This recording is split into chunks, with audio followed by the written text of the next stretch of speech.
free agency edition of Beyond the Arc alongside our NBA insider, Bill Ryder, in studio. Are you in studio? Where are you? No, you're in studio, right? Am I in studio? Yeah.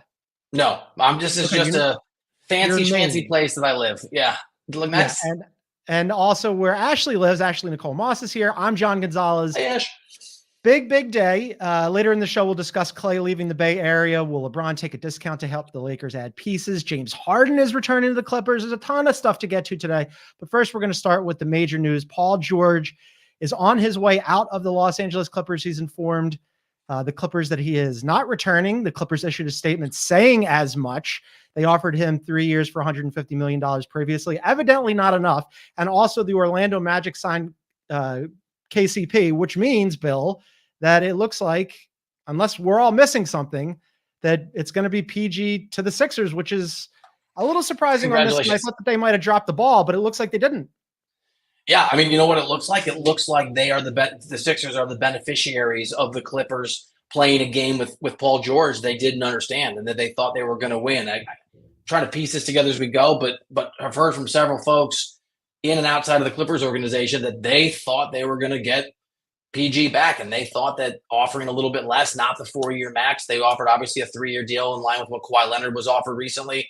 Kawhi Leonard took a little bit below that max. I think it was 4,221, if I have the math right, that they were able to offer.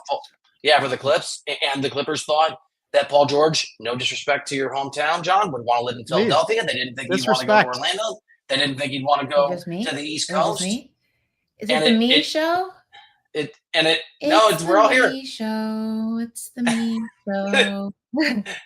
And it turns out that the Clippers misplayed their hand, guys. They thought Paul George, as I understand it, would swerve and agree to a little bit less of a deal, or they just offered him the 4th year if the negotiation didn't go well. And as I understand it, Paul George was put out, felt disrespected, decided to go somewhere else. And yeah, John, Ash, I think Philly's the one spot that makes sense that's left on the board.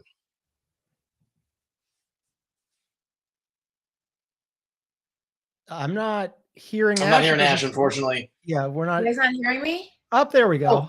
Oh, okay. Live TV, live internet. Aaron muted my mic. I don't know why. Was it my singing? Was it that bad? I was singing while we were all kind of frozen. If you don't threw me a little bit, but voice of an angel. Just say that. I'll stop singing.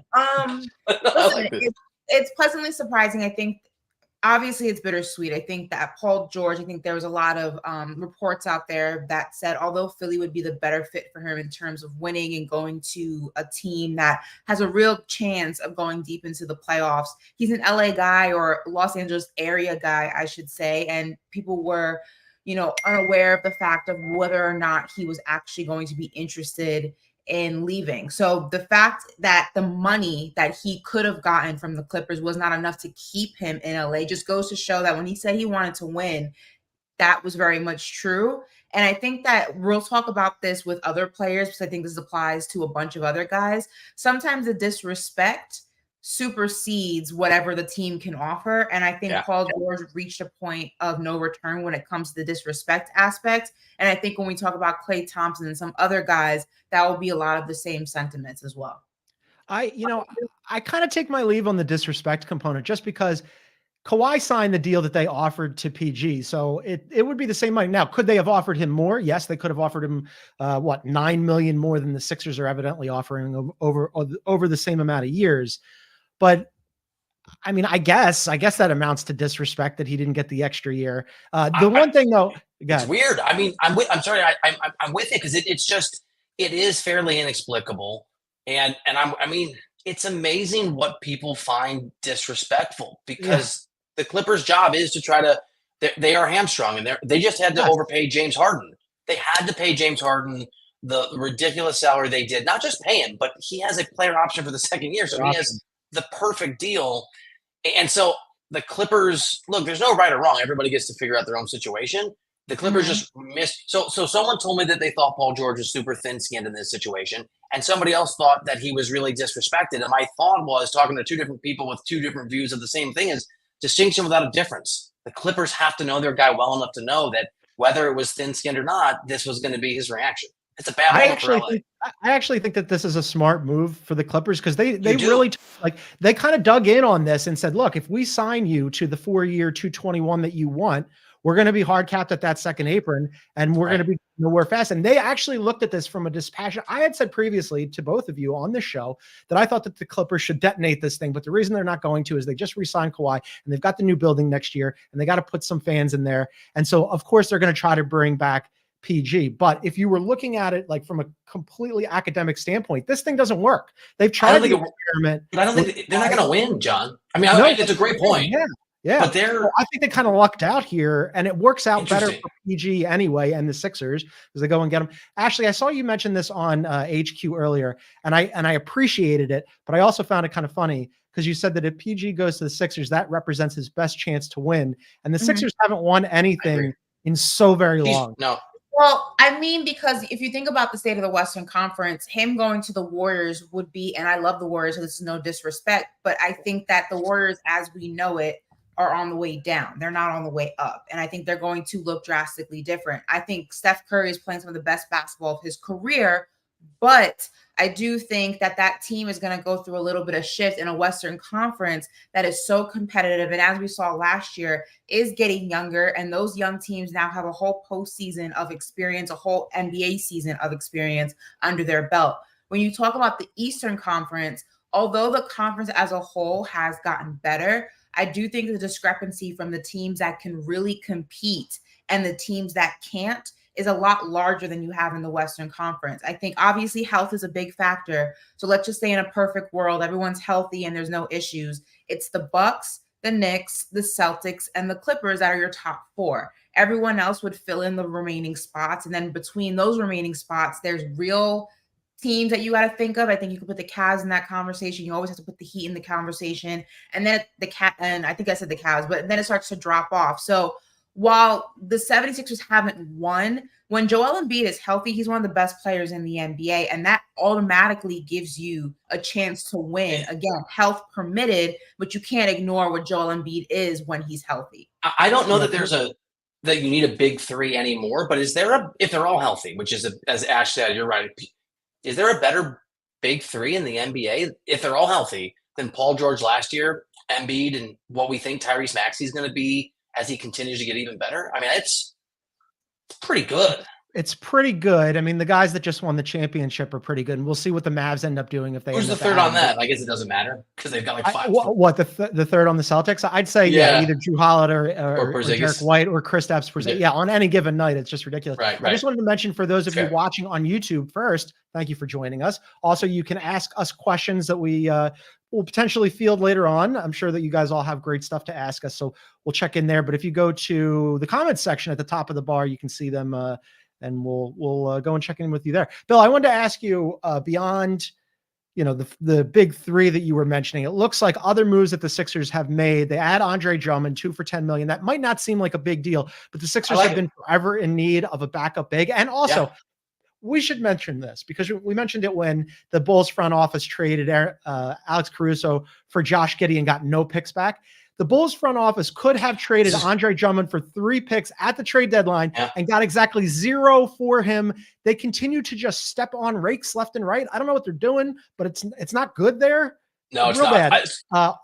And also the Sixers are adding Eric Gordon as well. So they're starting to fill out the roster a little bit.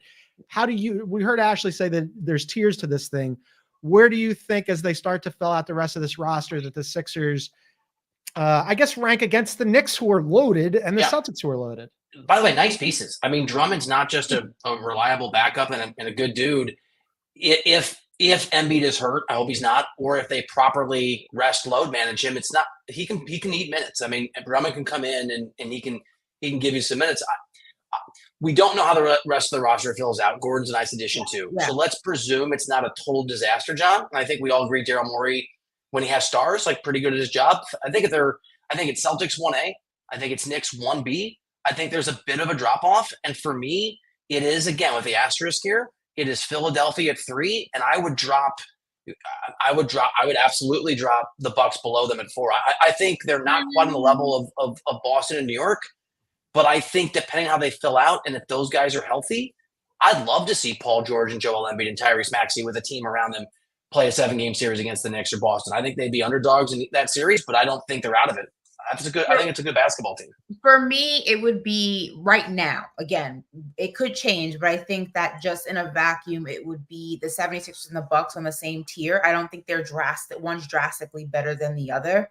I think that both teams, for all intents and purposes, again, we're talking in the sense that they land PG. I think they're a little bit top heavy. Like you said, Bill, you have to fill out the remainder of the roster. I think also the Bucks had that issue where when they got rid of Drew Holiday, they got rid of a defensive edge that I don't think they've been able to duplicate since he's been gone. It'd be interesting how they're going to go ahead and rectify that situation because they need to. But I think much like the 76ers, you're talking about Giannis, who dealt with a little bit of his situations going into, that postseason. And then Dame Lillard had to pick up the slack and then Dame dealt with it. I think that looking at the Philly situation, if they get Paul George, it could be somewhat of a similar, a mirror image of one another. The only difference is I do think that if Paul George becomes a 76er, Tyrese Maxey and him are good enough as a duo that I don't think you need to play Joel Embiid as many games, which hopefully ultimately would extend him into the postseason. And I think that drastically changes what the 76ers can look like in a playoff series. That makes it dangerous. I don't think the Bucks, as I think about the East improving at every level, maybe the Celtics not improving, just I didn't realize how good they were. And obviously the Knicks getting better. And if PG goes to Philly getting better, I'm out on the Bucks as a top tier team. I'm worried about Damian Lillard getting older. You don't think they're still top 4? I mean, I think they could be top 4, but Cleveland was 4 this year and they weren't in the same class, right? I think they're in Cleveland, Orlando last year. And look, I'm also you got to give Giannis more credit than you. I'm always, Ash, I know, but I'm always going to sell Doc Rivers stock. It doesn't matter where it is. I'm sell. It's the sell button. It feels like a 3-team race in the East now. We'll see what Orlando does and the jump they make. And there's Donovan Mitchell stay in Cleveland and can he stay healthy and for a playoff? There's a lot of factors, but I think there's separation now between the top 3 teams and Milwaukee for me if this move happens. Yeah. I want to say I'm with Bill. I think that they're slightly ahead of the Bucks, but I don't think that they're quite in the neighborhood of the Knicks and definitely not the Celtics. But we'll see as they fill out this roster. I do want to mention though, because PG, if they do end up signing him 4 years for $212 next year, that first year of his contract is going to be at $49 million. So that leaves somewhere in the $13 to $15 million range. We saw the Nets already had a fire sale. They went and moved Mikal Bridges to the Knicks. That's not enough to get Cam Johnson with what they have left. It is right in the ballpark of Dorian Finney-Smith. So I think he would be a really nice addition if that's something that Daryl Morey could potentially do. But we'll see. Daryl Morey, I never doubted you. Nobody in Philadelphia ever doubted you. We always knew you could pull it off. This was the plan. I actually am floored that he pulled it off, but we'll see. He got so lucky. Can I just say, he pulled it off and credit to him. He got so lucky because the Clippers, it's like a dude fumbling. Look, it's like a dude fumbling the perfect woman. Whoever steps in next, congratulations, but she should have been available in the first. Not that PG's a perfect woman. It's not a great analogy. Or man in the other direction too. It hasn't happened yet. Let's just make that very clear. I know, but I don't know where else. I mean, there's nowhere else for him to go. Can you imagine if he went to Detroit, just like he's a Piston? Crazier things have happened. We just want to make this very clear. This has not happened yet. We are not breaking any news. It is not. Unless this is a DeAndre Jordan situation, and then like they rescue him from the Dallas Mavericks. Having sequestered him, it looks like it's going to happen because there's nobody else to sign him. But we're going to take a quick break here, and then we're going to get into all the other things that have happened. CP's got a new residence now. Klay Thompson's on the move. KCP is signed. James Harden is returning. We got to talk about Ashley's favorite, James Harden. We're going to do all of that on the other side. You're watching a live YouTube edition of Beyond the Arc. I think the cool part about being on Team USA is that everyone represents the American dream. Whether you're a white, straight male athlete or me, who's an Asian American, queer female athlete, I want to be the beacon of hope that a lot of other people don't have. All right, welcome back to a live YouTube edition of Beyond the Arc. John, Ashley, and Bill hanging out here. Let's talk about the Warriors a little bit. They thought, actually, while we're talking about PG, that they might have had a PG deal, according to Tim Kawakami from The Athletic. The Warriors agreed to give George a 4-year max, proposed several variations of a trade that the Clips could accept. George gave strong indications he wanted to go to Golden State. This is crazy. Steph and Draymond were on board, and the Clips never agreed. They pull the Bulls here. They get nothing for Paul George, and now I guess they're just going to reset and do whatever. They also, the Warriors waived Paul George, who washes up with the Spurs, 1 year for $11 million to pair him with Wemby. Ash, what do you think, one, about the Clippers not agreeing to move him for something and then losing Paul George for nothing, and then also Chris Paul being paired with Wemby in San Antonio?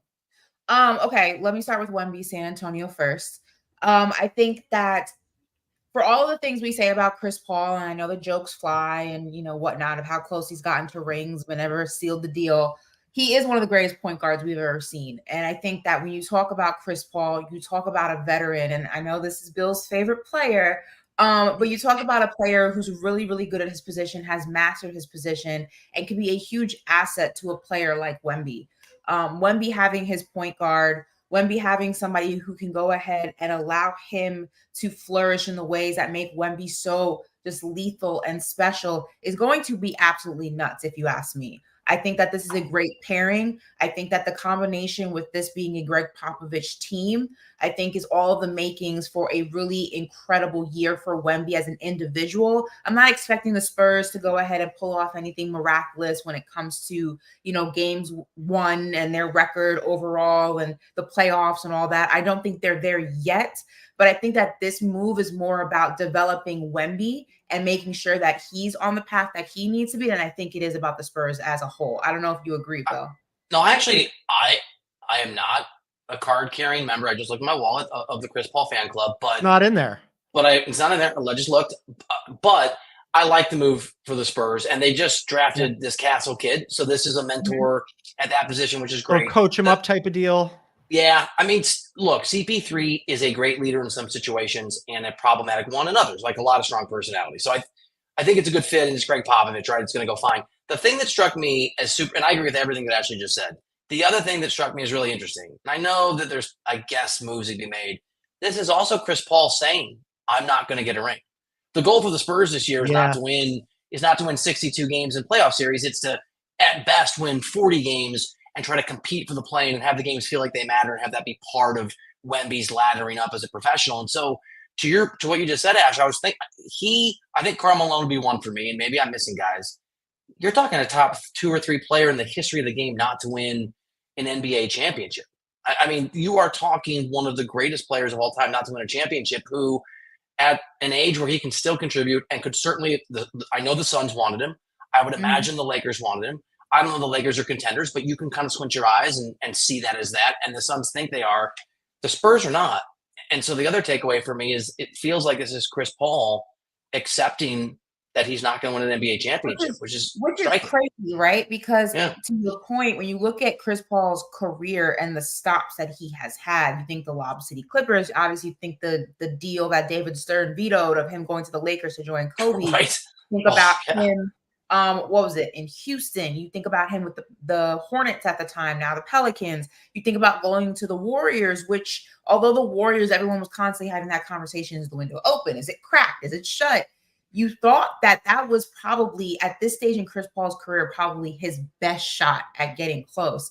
And it is mind boggling. And I really wonder, looking at the psyche of it, it's kind of, that must be such a hard conversation to have with yourself, a hard realization to come to, that you have such an illustrious career, and you have such an illustrious career when you talk about a specific position, and it just wasn't enough. And you had so many different opportunities to get it done. And now you're going to San Antonio, which, no knock to San Antonio, is just, San Antonio. I will say that every time that Chris Paul goes anywhere, those teams get better. I mean, his short stint in Oklahoma City, that was a bad team. And all of a sudden, like, Chris Paul comes in and he's like, all right, let's go. I'm trying to win. I'm with you, Bill. I don't think that the Spurs have any designs next year on being good, but they'll be better. They'll be better. And all of a sudden, like, they'll give people other teams real trouble, and tough, all of a sudden you'll start to see what they could team. potentially become. Yeah. I Yeah. want to talk about, let's discuss as well, Klay Thompson, this drama for the Warriors. Also not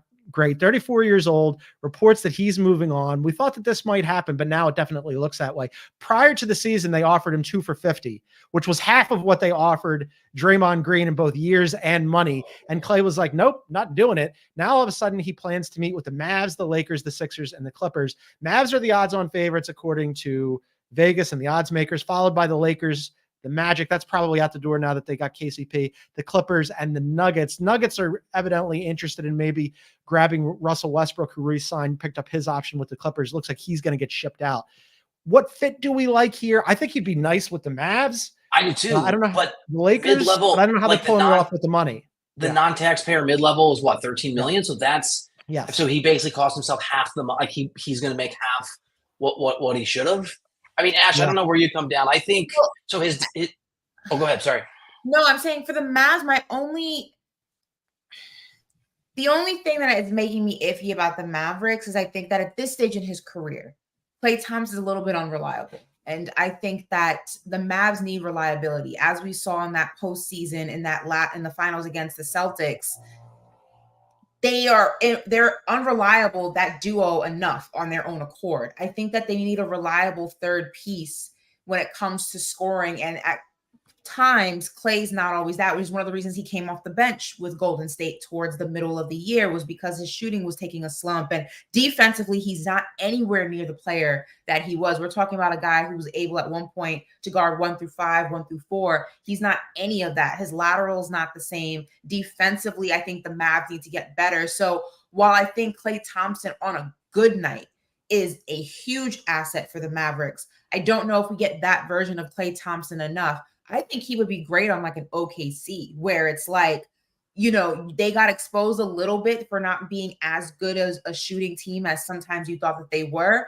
But I don't think that they need Klay Thompson to be the splash bro of, 2015 constantly. I think that he can go ahead and let his power off the bench, and that would be a huge asset for Oklahoma City. I actually like him in OKC more than I like him. Let me just counter just a little bit here, because you're right, he had a down year last year, but at 34, despite the fact that he was slow out of the gate last year, still second on the Warriors in scoring, and he hit 41% of his threes. That is still very, very good. I mean, like, that's something that if you're the Mavs, he's lost a step laterally defensively, but they were better defensively after they added Gafford and PJ Washington. I think he was at 39%, wasn't he? I think 41 was 2 years ago. I could have looked it up. 41 2 years ago. Okay, 30, yeah. You're right. It was 39, but still 39 is still pretty good for considering that he dropped off. I mean, and had these.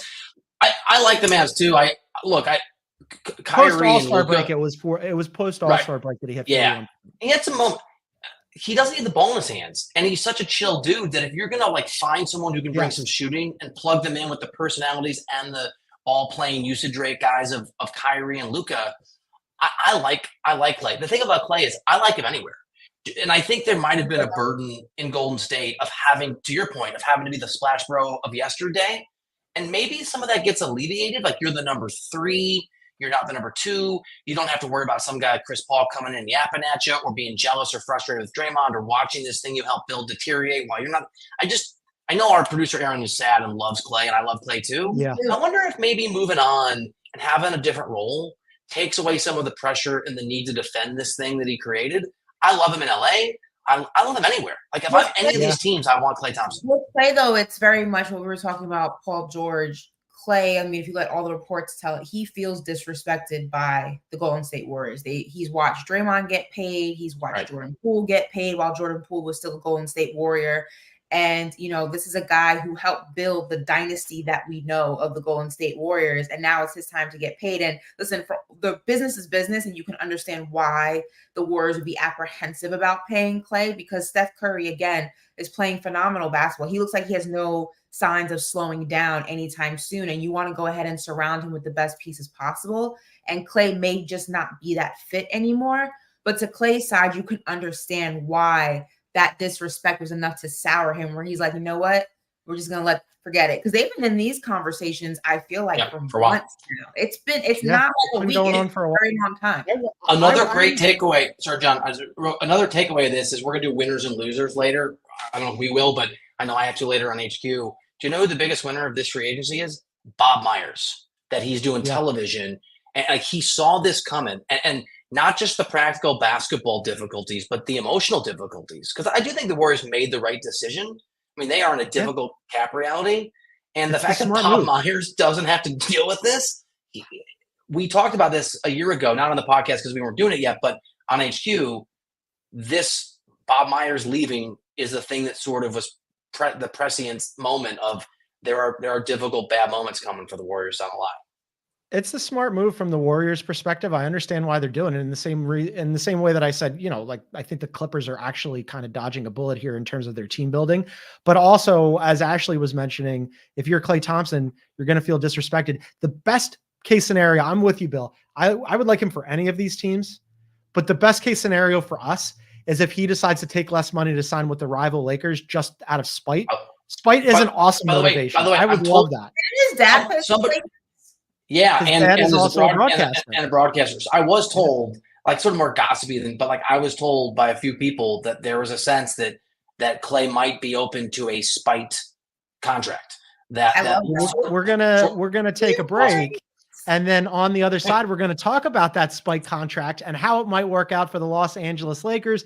It would all have a lot to do with LeBron taking less money. We'll discuss whether or not he'd be willing to do that. But you're watching Beyond the Arc live edition right here on YouTube.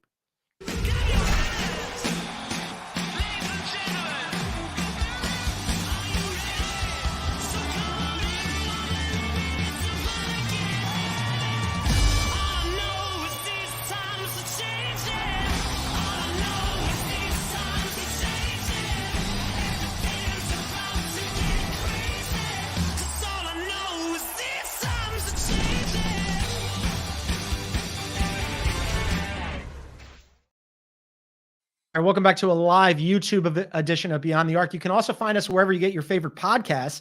Please download, subscribe, and leave us a review. All right, so the Los Angeles Lakers, as we mentioned, a lot of activity for the Lakers recently. LeBron, he opts out of his final year of his contract, $54.1 million. He is eligible for a 3-year max extension at $166 million. If he does that, they're screwed on team building. This is their team. They move forward. They hope for the best. There have been reports, though, that LeBron James, who has never done this, might be willing to take a discount, which would then open up, Bill, you mentioned earlier, the non-taxpayer full mid-level exception is $12.9 million. That would be a serious pay cut for a guy like Klay Thompson, but the spite factor, can't put a price on that. Just for the LeBron thing, what are you hearing about potentially like him being willing to do the discount? Hearing the exact same things, hearing that he's open to this for the first time, and this is the thing about LeBron. And I like LeBron. Ash, I like LeBron. When LeBron's willing to do things that are sort of impressive, he wants to make sure everybody knows. So people around LeBron are letting everybody know LeBron is willing to take less. The thing is, he wants someone else to take less, right? If he's going to take less than the 51 million, he wants someone who's worth a lot more than the 13 or almost 13 to take a pay cut too. And so, as I understand it, and this is how it works, right? This is the reality for the Lakers and for LeBron. That's why it's a good fit. He wants it to be in tandem with LA. He wants to sign off on who it's going to be. He wants to be a part of that recruitment process, I'm told, if he's going to take less money. So it's not, I'll take less money, go find somebody. It's the other way around. Let's find the right person. Let's make sure that they're doing this. And if that happens, I will facilitate this move. Which makes sense from both sides. Yeah. Smart business. Yeah. Yeah. Listen, I think that LeBron is hitting the panic button because he knows that time is a ticking on his career. Listen, we've been saying this for a while that I think that the Lakers as a whole have very unrealistic expectations for what this team needs to accomplish, or rather what this team is going to accomplish. I'm not saying that they can't be a deep playoff team. I'm not saying that they can't go ahead and push some teams to the brink. I think whenever you have a team that has LeBron James on it, that is always a factor. You can never go ahead and take that away from him. But this team needs so much work. And it feels like, once again, that this team is trying to figure out a way to shortcut the process because of how competitive the Western Conference has gotten, how little time is left on LeBron's career. I know that sometimes it's hard to believe, but the man's going to be 40. I don't see how much longer he's going to be playing. Bronny's on the team now. He got that wish. They're going to play together next season. It's going to be insane if this man puts in another 3-4 years in his career. With that said, the time that he is a Laker, I don't see them being able to go ahead and see another Western Conference Finals, another finals appearance with how the Western Conference is shaping out. So a pay cut, great, cool. Maybe that gives you your best chance. I think just they need so much more work than one guy's going to be able to offer. And I feel like the moves that they could have made to kind of, throughout the course of last season into this season, maybe would have put them in a better position. But one guy's not going to fix this roster. They need a lot. Let me ask a question of each of you, real quick. And it's an improbable one, but let's just say that LeBron convinced a Klay Thompson or I don't know, DeMar DeRozan, whoever it is, to take a pay cut, and then they move Dalton Connect and D'Lo and their 2 first-round picks. That's what I was going to say. And Austin Reeves. I don't know if Atlanta wants a full rebuild, right? They're not done yet. Let's say they went and they got Trae Young, or they went and they got Donovan Mitchell. If you have, and I think it's a different answer, but if you have like a superstar level player plus a guy that takes the mid-level who is, let's say, Klay Thompson, and LeBron and AD, I don't know, where does that rank in the West? It's not out of Denver for me. This is what I'm saying. They're not. I don't think that they're done yet. So there's a lot of different things that would have to fall into place here. And as you mentioned, before LeBron is going to agree to take a discount, he has to see the plan in place. But D'Angelo Russell opts into his deal. I still think he could have gotten maybe some more money elsewhere, but evidently the market disagreed with me. He opts in at 18.7. That's a nice little trade piece potentially. Yes. With 2 other first-round picks and 3 really if you factor in if they decide to put in Connect. But at least 2 plus D'Angelo Russell, then all of a sudden now you can move some pieces around the board and they're not quite done just yet. And as you mentioned, there's some moves. Klay Thompson or maybe DeMar. They could be feisty. I don't think that they're going to be favorites in the West, but we also just saw we also just saw the Denver Nuggets lose KCP, so they took a hit too. Yes, but that doesn't negate the fact that you have the Grizzlies coming back. John Morant's going to be healthy. You have the Timberwolves who now have a playoff series or a couple playoff series under their belt. You have the Mavericks you have to look out for, especially if they're able to land. Yeah, West is loaded. I mean, we're talking about a huge list. So while I'm not saying that they can't be a competitive team, which is what I said, they can go ahead and make some things difficult or uncomfortable for the right kind of matchup. They can even get deep into the second round.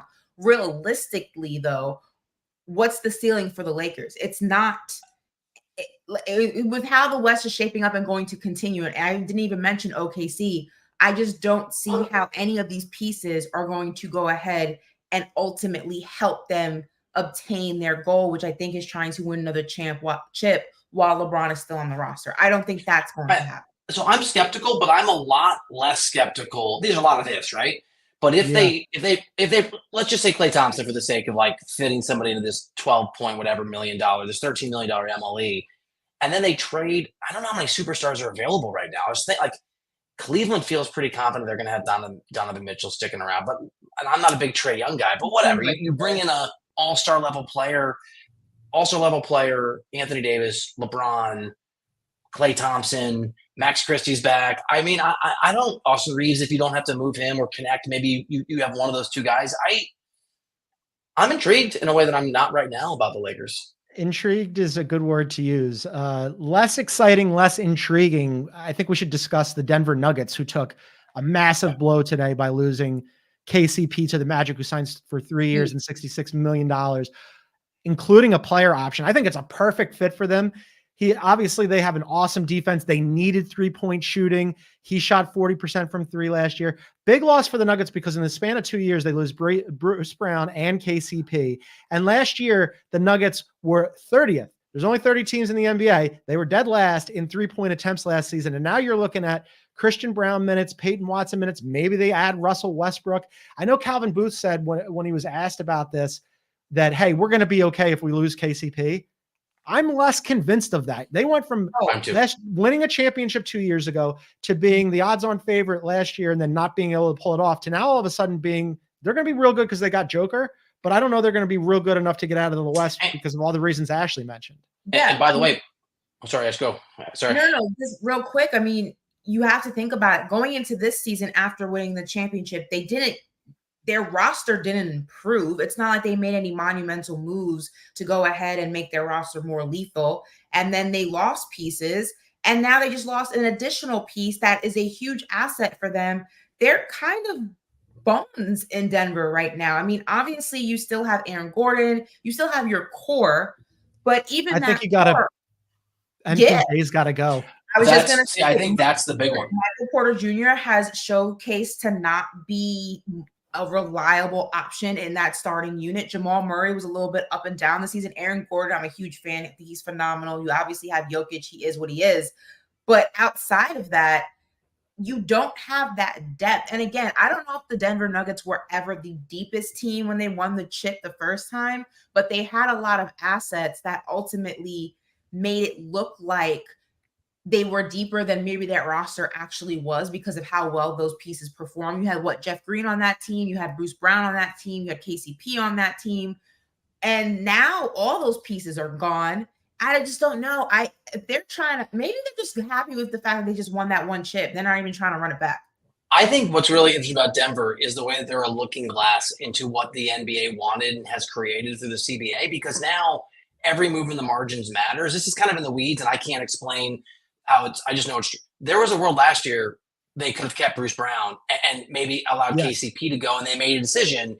And look, you got to make the thing is, in the past, you could have made that decision and kind of gotten it wrong and been fine. There's not a margin for error in that respect anymore. And John, I'm with you, and I actually just agreed. I love MPJ, even though I shouldn't, because he went to Mizzou, right? Like, we all have our connections, but he hasn't performed at the level he needs to for his expectations or his salary. And moving him on and finding some flexibility and maybe adding some depth, and you're not going to get all-star level players, but you might get, a tier below that and then some guys. I think that's what the CBA does, is it forces you to make these brutal decisions. And I'll just say this, we've been talking about the Warriors earlier, who couldn't make the difficult decisions early enough. This is an NBA now where you have to make the hard decisions early, and you have to make them properly. And so the MPJ one may not feel like the end-all be-all, but I think it probably is for Denver. Whatever's right or wrong, they've got to get that right now.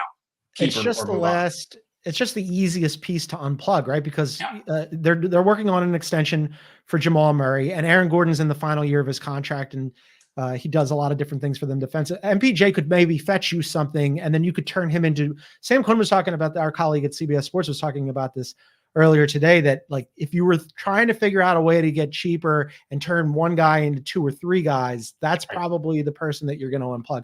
What's the market, do we think, for MPJ? I don't know. Yeah, you would know because you're a big Mizzou. We need more Mizzou guys out there to be like, he's the guy. I'm not a many of us. I'm not an MPJ guy. I'm also not, and I know, Ashley, you are not as well, a James Harden guy, but we really have to talk about this because the Clippers are in a situation where they lose out on Paul George. They look around and they go, all right, we need somebody to play with Kawhi Leonard. And they're also going to probably ship out Russell Westbrook.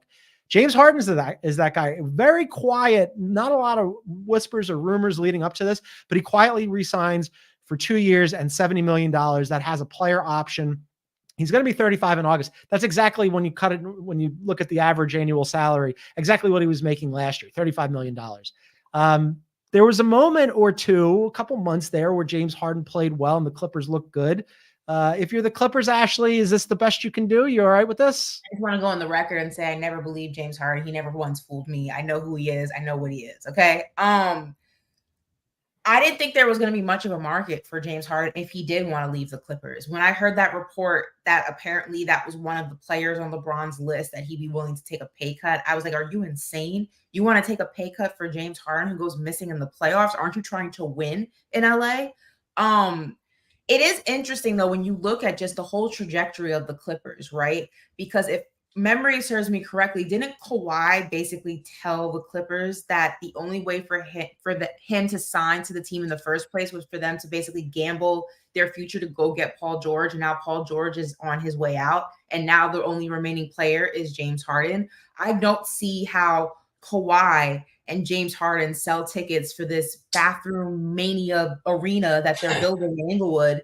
It's 1,500 bathrooms. I think it concerns me because you got to think about it like this, and I don't wish an injury on anybody, but we're just talking about pattern here. Kawhi is going to be injured at some point next season. It's just bound to happen, which now means that James Harden becomes what he has never wanted to be, and that is responsible for the outcome, the winning outcome of a team solely by himself, because you won't have PG there.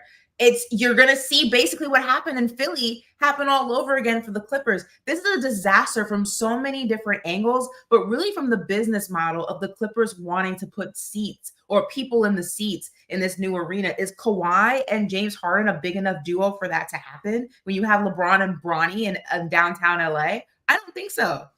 I don't love it either, but in defense of the Clippers, they don't have a choice. I think What John Hollinger called it the Bird's right trap, right? Where like basically Harden leaves, they can't replace him. They can't. Yep. They get nothing. And you're right, Ash. He doesn't have a $35 million. I mean, not just $35 a year for 2 years. He has a player option. So, like, if he plays great and if a bunch of money floods in, right, he has. I think this was the reality when they went all in on Paul George and Kawhi Leonard, which is why it makes it so confounding that they didn't just give Kawhi Leonard. And I know, John, you made a good point earlier about why you don't do it in the second apron. But they backed themselves into this move years ago when they committed to this process. And you're right, Ash, you're opening an arena. Because really the right thing to do in LA, if you're in a vacuum, is rebuild. Is just 1,000%. Move on Kawhi Leonard, start over. You can't. Almost too rich to do that, and you can't because of the arena. And those bathrooms need butts to sit on them. And if you don't have people, you don't it's true, literally. Yeah, I mean they really screwed themselves on this, and in a lot of ways, the reason why they're in this situation, aside from the fact that they did try the Paul George, Kawhi Leonard experiment with James Harden, this new CBA, it might as well be called the Ballmer rule. I mean, like the hard cap, like they're going to have to pay a massive tax bill anyway. They don't care about that. Other teams care about it. Minnesota Timberwolves will certainly care about it. Steve Ballmer does not care about the tax bill. He does evidently, and rightly so, care about the restrictions that get placed on you when you end up hard capped in that second apron. And that was the smart business decision. But like they got themselves here because Ballmer just kept spending on a team that won, what was it? With the experiment with those two guys, they won 3 series in 5 years. Man, what an awful return on the money. How pissed off are you right now if you're Kawhi Leonard? Because you basically gambled the entire future of this Clippers team. You guys were a package deal. That was the report. I mean, he's a part-time player, so but I mean, I think Kawhi, for all intents and purposes, is still a competitor, and he wants to go ahead and win. And there's a reason that I'm not sure on that. You don't think he wants to win? So honestly, it's a great question. I'm not sure. I mean, not doubt. I mean, I actually don't know whether I believe he's really committed to winning or not. I'm Kawhi Leonard competitor agnostic, which I didn't realize. So you brought that up. I don't really? know. Yeah. I mean, I would hate to think that an injury or being chronically injured would prevent somebody who has won championships from wanting to win another one. I mean, I think that sometimes he may seem too nonchalant for his own good, but I have a hard time believing that he doesn't want to win and that he doesn't want to. Really? Maybe I'm wrong. I don't know. Agnostic. Whether he wants to win or not, I got bad news for him about how it's looking for next year. Not looking great. All right, that's going to do it for us today. This was super fun. We want to thank everybody for joining us on our first ever live YouTube free agency special extravaganza. We're going to be on CBS Sports Network tomorrow, Monday at 2 p.m. Eastern to talk about the latest in free agency news. Maybe the PG deal will be all wrapped up by then. Do a little winners and losers. It's going to be super fun. Free agency is a great time, and we're going to have all the latest news. So don't miss that. Come and join us. But for now, for our NBA insider Bo Ryder, for Ashley Nicole Moss, I'm John Gonzalez. We thank you again for tuning in. We'll see you tomorrow on the network.